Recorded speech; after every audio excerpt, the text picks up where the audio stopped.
The impudence, the audacity, the unmitigated gall of those knuckleheads of liberty podcasters, daring to voice opinions outside the mainstream of accepted thought. Listen if you dare. It's angry, it's funny, it's even sometimes sad, but it's always based on freedom and justice, as you will see. Here's our host, Jason McPhee. Welcome to the Knuckleheads of Liberty. We're coming at you on January 30th, 2023. Politics always crazy, and, race just, we can't ever seem to get away from race. And that's because people keep shoving that into, they want to keep on doing policy and everything else. So we're going to focus on that and some of the craziness coming out of California. But before we do that, let me introduce you to our panel. In our upper left-hand corner, we have Leon, the word Brathwaite, last word in Liberty. He is a retired engineer in the state of California. Upper right-hand corner, we have our screaming eagle of freedom, Tim Everett. He is a pilot in the state of California. My name is Jason McPhee, and I'll be your host. So let's jump right into it. I tell you, it seems like, this focus on race is just a race to drive people out of California and some of these other states that do that so much. And right now, they want to focus on reparations in California, which, of all the different problems that we have, the idea of focusing on reparations that focuses on slavery and impacts of slavery when California wasn't even a slave state. This is beyond me. I mean, talk about the ultimate virtue signal, right? I think there's a lot of other states that might get a little more benefit out of being able to show that, yes, we had slavery and we need to pay for that or whatever. Here in California, we want to jump ahead to say we didn't have it, but we want to pay for it too. I don't know. It's pretty crazy, but they've started to get some numbers down on this now. So the Democrats had put this in California, and they had a committee that was going over this stuff. And so what they've come back with is that if you're black and can show some sort of connection to slavery, or that your somehow family might have been here before the last century, I guess, that you may be eligible for about $233,000. So now, in a time when we literally are facing a $25 billion shortfall in funds, and we're going to need to cut a lot of programs, they're talking about having a race-based program where they're going to try some. I don't even know how the metric will work. I mean, will they just check your skin color? Will they somehow force you to show documentation that your family somehow was impacted by slavery? I'm not even sure, but this is sort of what they've come up with here in California. And there's been and this raises some other questions too. I mean, they want to make sure that nobody who's white can somehow qualify. So this is called the Elizabeth Warren screen.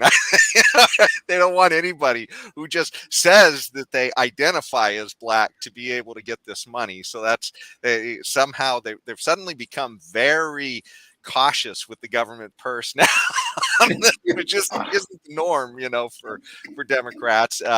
And fortunately, there's at least a few sources out there that are skeptical of this, but not Gavin though. He's full steam ahead. So, what do you guys think about this? This just all sounds absolutely nuts. I'm going to let the potential recipient go first.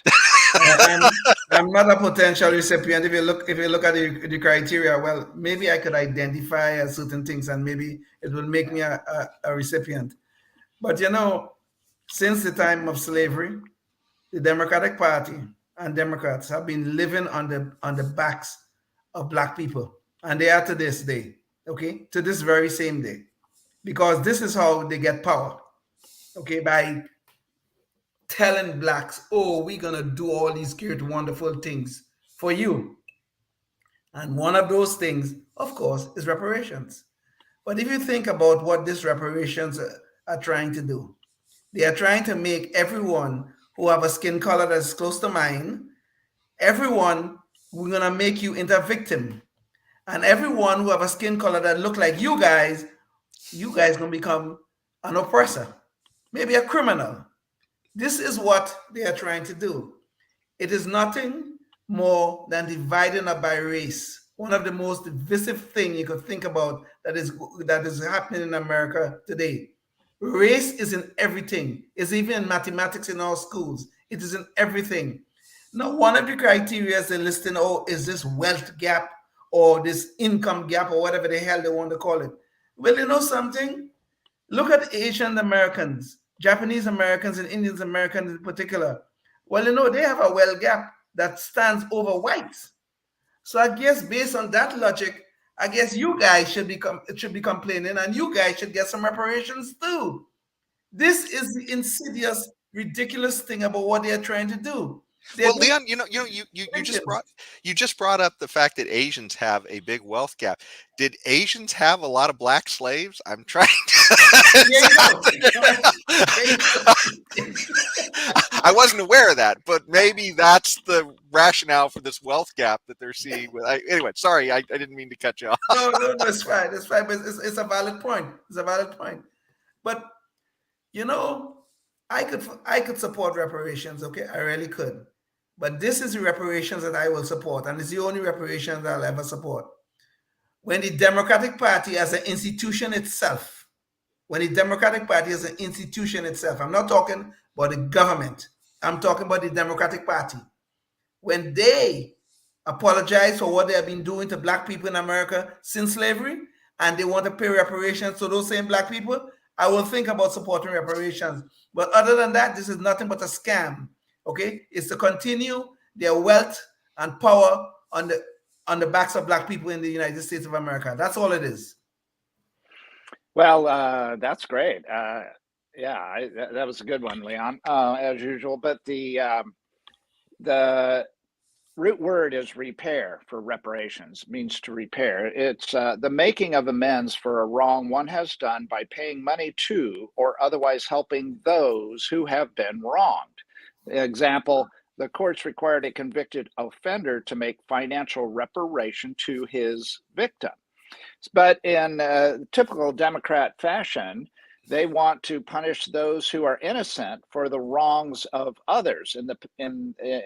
For example, they want to make gun control, and maybe I sound like a broken record, but they want to make gun control laws that will punish the law-abiding who have not committed crimes with firearms instead of those who have. And they won't, look at, oh, well, maybe you ought to put the person that shot the other person into jail. And we ought to punish them. Maybe our laws should target them.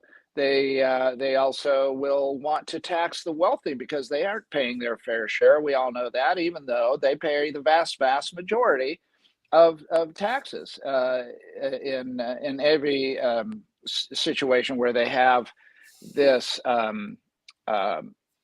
What's the word, Leon? Graduated income tax. It's graduated based on income. So in those situations, they have, it's where the money is. Well, you're going to tax the people that don't have the money? No, you tax the people that do. But no, you got to raise taxes on those horrible wealthy people that have been getting away without paying taxes for all this time, and so that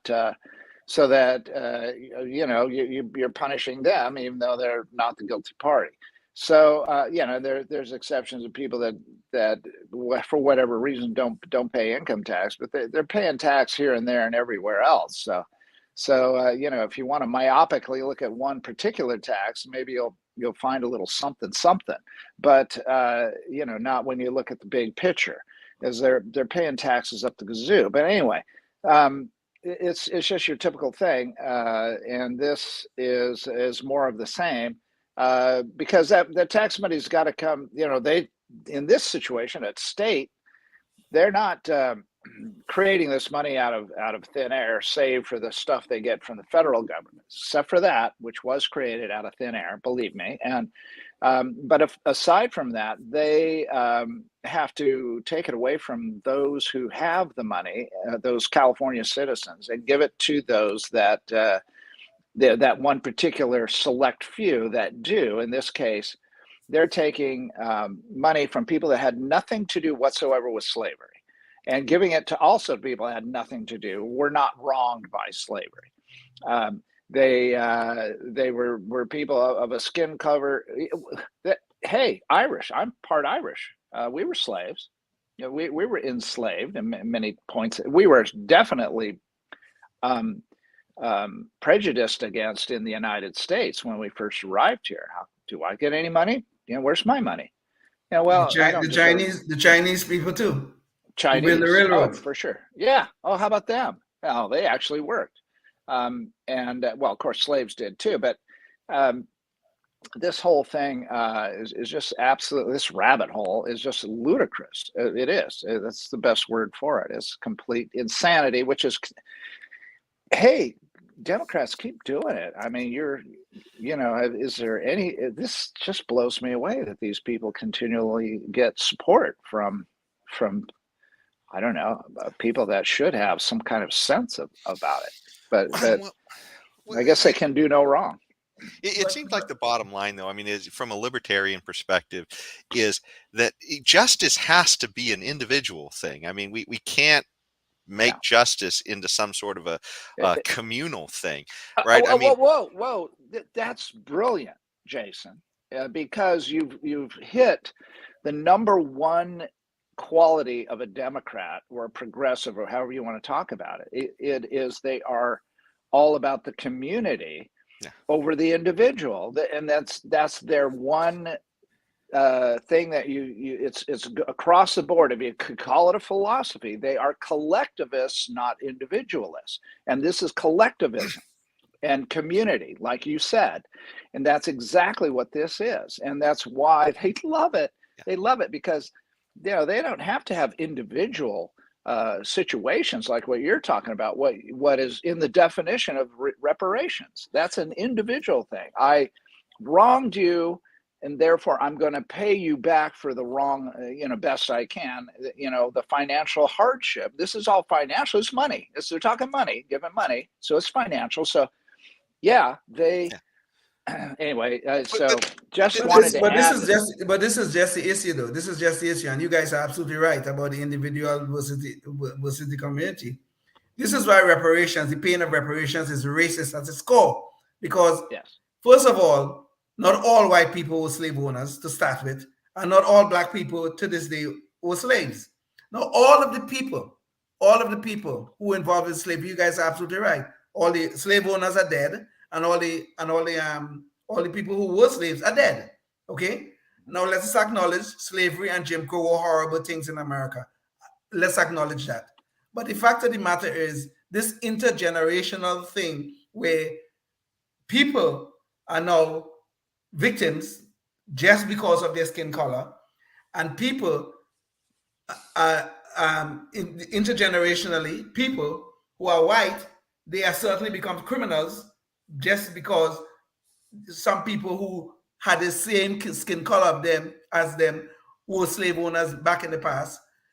This thing today, when you just look at someone and say suddenly they become an oppressor because they are white, or you become a victim just because you're black, is nothing but racism at its core. That's what it is. Which is the whole issue that got us into trouble in the first place, is this communal idea that we could literally say one group of people was inferior to another group of people, which was the racism that started all this in the first place. I mean, if we don't get away from this idea that we can just judge whole swaths of people based upon superficial characteristics, and especially through government, I mean, that's the real problem. I mean, if it's an individual, they'll pay for it with their own interactions in society. I mean, if you're an a-hole, for lack of a better word, you kind of pay for that because other people just, they get tired of being around you. But with respect to government is where the real problem is, because people don't have a choice to walk away from government. They have a choice to walk away from you if you're an a-hole, but they have no choice to walk away from government. So when this is, put in through government, and government sees us as groups instead of individuals. That's where the horror takes place in all of this. And quite frankly, if like Tim brought up the reparations of harm, if we had government literally harm somebody today, then absolutely the government should be paying the reparation to that person today. But when we're talking about, well, gosh, there's some chain of events where we think that multiple generations later, through some fuzzy math, we're going to say that, this person is a victim and this other person is an oppressor, regardless of their own actions, just because of the skin color. Skin It's color, just yeah. absolutely nuts. And you could go down that rabbit hole on any number of issues where government actions have harmed some people, because government has these collective policies that necessarily disregard individuals. I mean, how many gay people had their lives destroyed by government? Are we going to have reparations for gay people? I mean, are we going to have reparation? What different groups? I mean, we could go down the rabbit hole on a gazillion different groups and find some level of harm and look for. But if we found the government was harming, say, a gay person today, absolutely government should have to pay that person today. But to say, gosh, you're gay and somebody else you knew was gay 2 generations ago, so we're paying you for being gay today. You know what I'm saying? It doesn't. It's ridiculous. Yes, you're right. Absolutely. Yeah. Yes. Yeah. But you can see this poison of race, that using race as some sort of weapon to divide us. You see it all over our society. Look at what's going on right now with this Tyree Nichols problem with the police officers in where it was Memphis. Now, all of the police officers so far who were involved in this thing, they're all black. The victim of this thing are also black. But everybody now, well, at least some of the commentators on the left, they're still trying to inject race into that matter. Now, I don't give a flying hoop. I would have used another word, but I know this is going to go someplace else. That Tyree Nichols is black. I don't care. I don't care about the fact that the police officers were also black. I don't care. I don't give a shit. Oh, sorry. I was not going to use that word. My apologies. I don't care. What I saw on the video was police officers under the color of authority abusing a citizen of the United States. And as far as I'm concerned, I mean, I know there's the presumption of innocence and all that kind of stuff.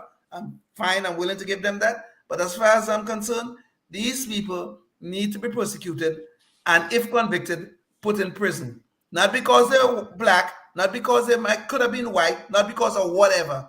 They were police officers acting under the color of authority and abusing a citizen of the United States. That's all I care about. It's the same thing with George Floyd. The police officer was white, Floyd was black. I don't give a crap about the fact that was the skin color involved in the situation. A police officer is acting under the color of authority and end up killing a man. Well, the man turned out to be black, but I don't care about that. He needs to go to jail, and he is in jail right now. Yeah. Well, so but this poison of race is being weaponized and being used in all aspects of our society, and it's truly spreading division and also the distrust between people who have a skin color that look like mine and a skin color that look like you guys. Yeah. Well, and just as Tyree Nichols should not be judged based upon his skin color by the police should not be judged simply because they are police, and then this idea that, all police are bad or anything else. Both of these groups should be judged as individuals based upon what they did, and hopefully justice will prevail, in this case. Exactly. What was the individual conduct involved in this particular situation? Yeah. What was the individual conduct? Okay, those police officers, what did they do? And if there's enough evidence that they did something horribly wrong and it looked to me that way, prosecute them, put them in jail. I don't have a problem with that. I usually defend the police. You guys know this. Yeah. But in this case, I don't see anything yet to defend these police officers in their conduct. I didn't see anything to defend Derek Chauvin with the George Floyd situation. But I care about the police officer and his conduct. I don't care about the fact that he's white or he's black. I don't give a flying crap about that. Well, let me get on a race to get us back on track, or we're going to run out of time here. So, there is one other point I wanted to bring up about the reparations issue too, and that was that we saw this amount $233,000, and in some ways it seems like okay, even all the problems California is dealing with, it doesn't sound ridiculously far out. But all you have to do is look a little closer at California, and there's some knuckleheads, some nuts out there that literally will take these to massive extremes. And all we have to do is go to the lefty utopia of San Francisco and to see they're talking 5 million per person. Okay, this is nuts, and they're talking like that you had to identify as black for only like the last 10 years to get this. And they also want to pay off your college bills and your mortgage. So this is absolutely nuts. I mean, the amounts they're talking about paying are in the billions of dollars. It's just absolute insanity. I mean, if you think 5 million, geez, if you had if you had just 10,000, we'd be talking into the oh gosh, add a few zeros there, 4 zeros. What's that? $50 billion. If I could. Just from an economic standpoint, I would just like to make 2 points. One is to talk about the previous interview with what's his name we just interviewed. What was his name? Joe Slomo? Joe. Joe, that's it. Yeah, I mean, this is in another indication of maybe the wisdom of starting libertarian candidacy in the local level. Not that you would be elected in San Francisco necessarily, but you never know. It could happen. You might find enough votes in that city. But if you get it the right way. Just for a second, I just wanted to let the audience know what you're talking about. So we're trying to interview on this show libertarian candidates who are winning office in local places. And so we're going to put together a playlist of that. So far, we've interviewed about 4, and we've got a few more on our list. And we're going to keep reaching out to libertarians who've won office in different places. So if you are one of those people and you're watching this, let us know, and we'll try. One of the challenges we have is sometimes the contact information is hard to reach. But anyways, we are reaching out, and the idea is, like Tim said, this is the way we're going to make a difference, right? Hopefully we're not just doing this show because, we're spinning our wheels and getting angry. We actually want to see change. And that's the way this starts, is by libertarians get elected and bringing these principles to the local level. Sorry, go ahead, Tim. Okay, and then the second point, besides maybe being the only sane person in a room, being the libertarian of in a city council or something, but the other one is that economically, if San Francisco does this, I think it'd be the coolest thing to watch from the sidelines. A complete, it's kind of like watching Fargo, the movie, where you watch the guy that was compiling this fake kidnapping of his wife for bilking his father-in-law out of I don't know, a couple $100,000. Just to watch it is like watching a movie like that. Just watch the whole thing fall apart. And so we would watch this city just completely economically kill itself off, which is what they deserve. If they want to do this, go for it, baby cakes, and let's see what happens. In 10 years from now, or 5 years, or even 2 years, if they actually pass this thing. Oh my God! I'm just getting the popcorn popped right now just to watch this thing. Well, this is a good segue, though, toward one of the other topics we were going to talk about. So I'm just going to jump straight to that one. And maybe if we have time, we'll swing back around to our Good Guys with Guns thing. But in California, this reality that where our finances are just crashing because of all these terrible policies, it's starting to hit home. And the idea that we're driving people out of the state. I mean, we've got a trail of U-Haul trucks that are just leaving with productive members of society because they don't like the way things are going. And also, some of the you can tell California politicians are worried that some of the high-end people are also seeing the writing on the wall and want to get out of here. So California is trying to is starting to float that idea again of a wealth tax, and they want to be able to catch people after you leave the state. So I mean, they're going to try and tabulate your wealth and catch you. Now, right now, they're just looking at billionaires, but sure as the is they're interested in color on everything and diversity and everything else, that they are going to be ratcheting that down to whoever has money, they're going to be going after them to help pay for these ridiculous policies. We can see kind of what's happening in a lot of these places that are sort of lefty places, California, New York, Illinois. Population has been shifting out of those places, and they've been heading toward the red states. So that seems to be what's going on here right now. So anyways, let me kick that back to you guys. You guys have any thoughts about that? Tim, go. Oh man, I don't know how this would fly, but I can see a Supreme Court ruling in this, and wow, gee whiz. Yeah, I mean, if there's any way that California can keep people from moving there that are wealthy, knowing that, I don't even know if they can how they can legally do this. I don't know. I don't know enough about taxes. I have to ask my son, the CPA, what he thinks. But I just, long term, this would dissuade people from moving here that have wealth, because they would know that, hey, even if I move out, they'll still come looking for me to tax the so-called wealth at whatever definition of wealth there is, and we'll see. We'll see how this goes. And again, the wealthy are going to move it into a trust or some other methodology to keep it out of the legality of this confiscation, even if they're gone. I mean, how can a local entity of anything, how can any country, how can any state, how can any locality continue to tax people that aren't even there anymore, aren't even living there?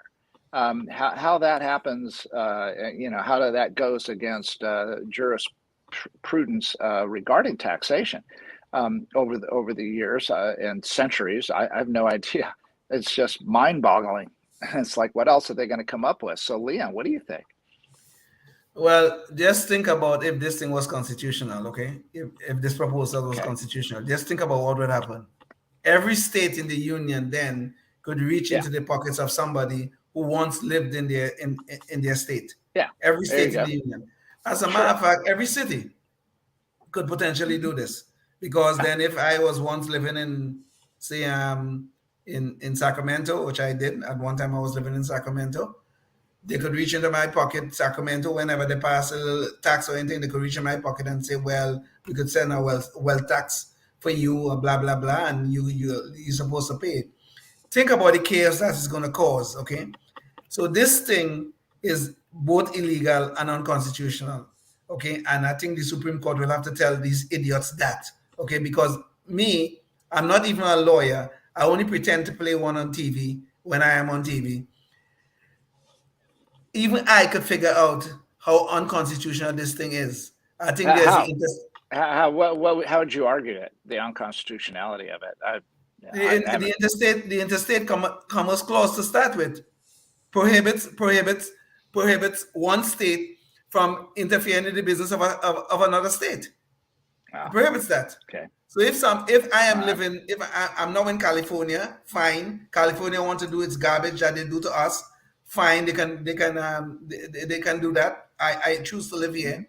But if I move to Arizona, they cannot then say, well, even though, because you were formerly a resident of the state, I still have power to tax you. The interstate commerce clause forbids that. Okay. I'm sure, and there's all kind of due process clauses and all kind of stuff that could play in here. Now, I'm not a lawyer, so I don't know all the ins and outs of this thing and stuff like that. But I am positive this thing is unconstitutional. I'm sure about it. Okay. Well, this has got me good and triggered. Do you guys think we can run through real quick? Good guys with guns. Yes. Let's try rapid fire here. It's been a long time. Yes. Wow, I got to pull this up here, and this is back in August of last year, so not too long ago, And this happened in Colorado Springs, Colorado. Guy named Ken Malden. This is out in the wilderness.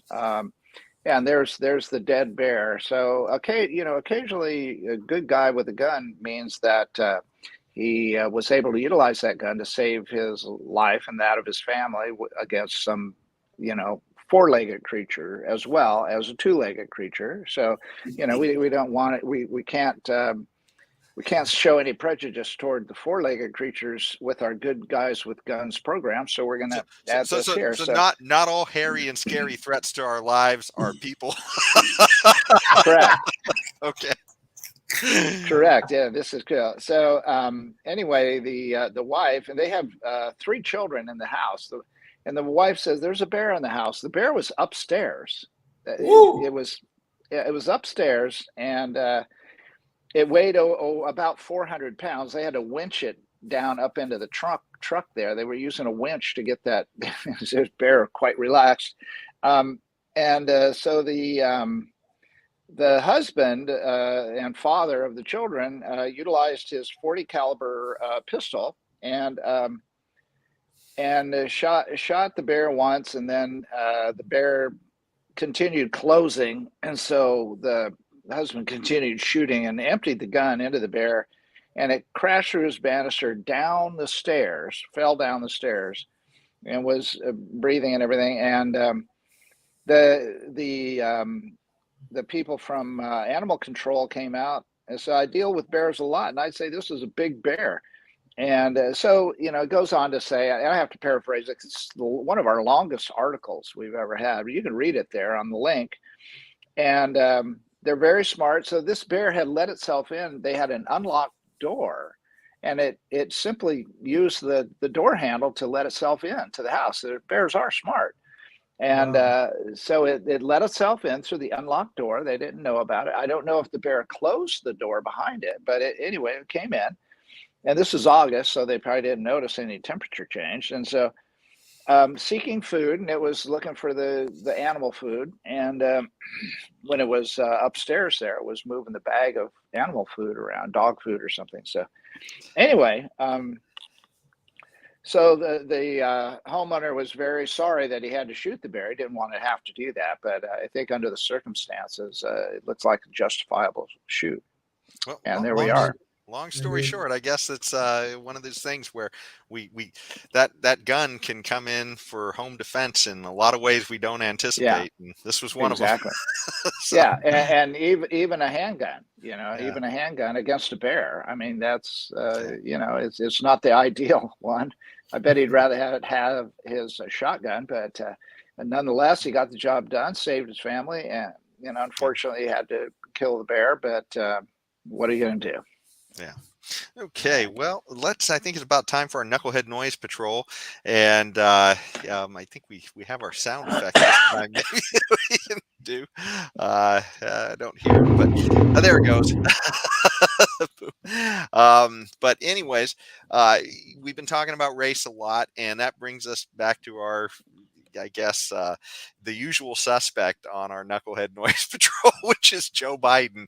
And he had a few ridiculous things he did on race. So one, he was talking in one case where he was at a black church.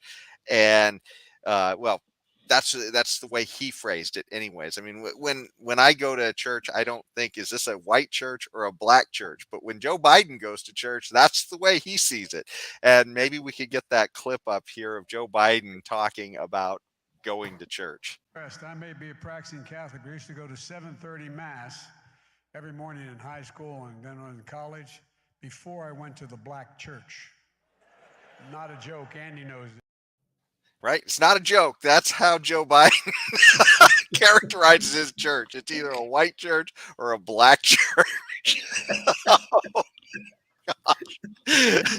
Yeah, it's kind of sad that some people see it that way, but that's the way our current leader sees it. And even more to the point, I believe it's on the same day or one day apart. He was celebrating Martin Luther King Day, and so he was at, I believe it was Al Sharpton's organization, to honor some of the relatives of the King family, and so he was. there he realized it was, I guess, Andrea Walter King's birthday, her 49th birthday. Yeah. And so he decided, well, we got to sing happy birthday. And let's show you how it went. And his birthday today? Well, look, my wife has a rule in her family. When somebody's birthday, you sing happy birthday. You ready? Happy birthday to you. Happy birthday to you. Happy birthday, dear Valen. Happy birthday. So I don't know. Joe has a rule in his family. They sing happy birthday. I have a rule in my family. If we sing happy birthday, we know whose name it is. We know who we sing it to, yes. Exactly. Now, maybe for Joe, it was like, oh, they all look alike. I don't know. In Joe's mind, what's going on here? Right? Well, in Joe's defense, it was his wife's rule in the family. Yeah, not his own. That's true. But Joe spontaneously decided to sing that up there, and he just happy birthday, dear blah blah blah blah blah. You know these Democrat politicians, they're really great. I don't know if you remember during the 2000 campaign, Al Gore was in a black church, and he wanted to show his connection to black people and that kind of stuff. So he tried to be a little bit get some little rhymes going, and part of the lines was, "You have to get your souls to the polls." That was Al Gore in 2000. Every 2 years or every 4 years, whether it's a presidential or it's a congressional thing, these Democrats, they go to, especially white liberal Democrats, they go to these black churches and make all these promises. They promise them the world and everything, but all they want is a vote. That is the only thing they care about, is a vote. They don't care about anything else. They don't care about the crappy education that black kids are getting in America. They don't care about that. They don't care about the crime in their neighborhoods. They don't care about that. They pretend that they care, but they don't care about that. They don't care about any of the social standards or living that they have. They don't care about that. The only thing they care about is on the day of the election, or prior to, if you have mail-in ballots or whatever. The only thing they care about is get your souls to the polls, so we white liberal Democrats could come back and take care of you, which they have been doing very well since slavery. They've really been taking care of black people. Whoa, God, thank God they've been taking care of us, because I would hate to have seen what would happen if they won't. Yeah. Wow. Well, I am comforted by the knowledge that this man that can't remember names in a birthday song is the commander-in-chief of a nation that is confronted with numerous issues today, including the war in Ukraine, the various threats from China and other locales, all of which involve nuclear weapons. And so I'm very comforted by the fact that this genius is among those that are dealing with these kinds of serious issues on an increasingly daily basis. That's all I have to say about that. I'm just really comforted. So I guess what Tim is saying, that we should give poor Joe a break, okay?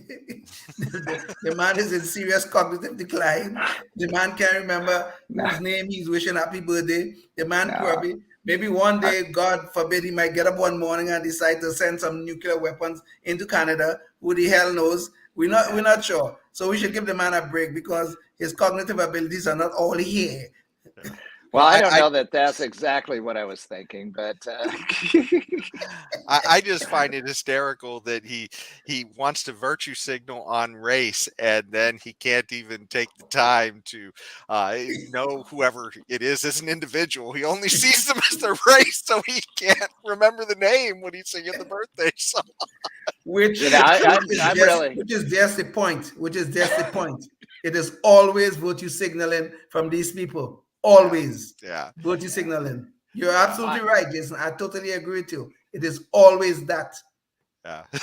I'm actually impressed that he remembered the rest of the words of the song. Happy birthday.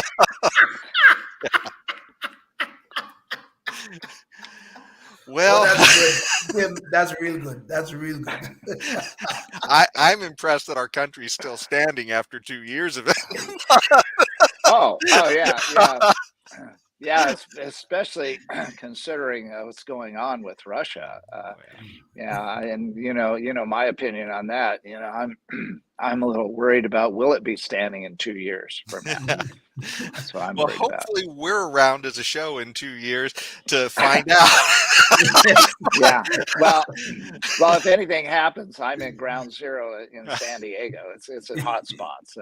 So I'll be vaporized in a millisecond, and then you guys will have to find, if you're still alive, you'll have to find another knucklehead. There you go. Well, on that note, I guess we'll have to leave it there. But thanks so much for joining us, and we look forward to seeing you in the next one. And you can go to our Facebook page if you want to check out the upcoming guests that we'll be interviewing on the show as well. But until the next time, stay free. Yes, indeed. Life, liberty, and the pursuit of happiness, always and forever. Thank you for listening to the Knuckleheads of Liberty podcast. Find us on Facebook, Rumble, YouTube, your favorite podcast network, and at knuckleheadsofliberty.com.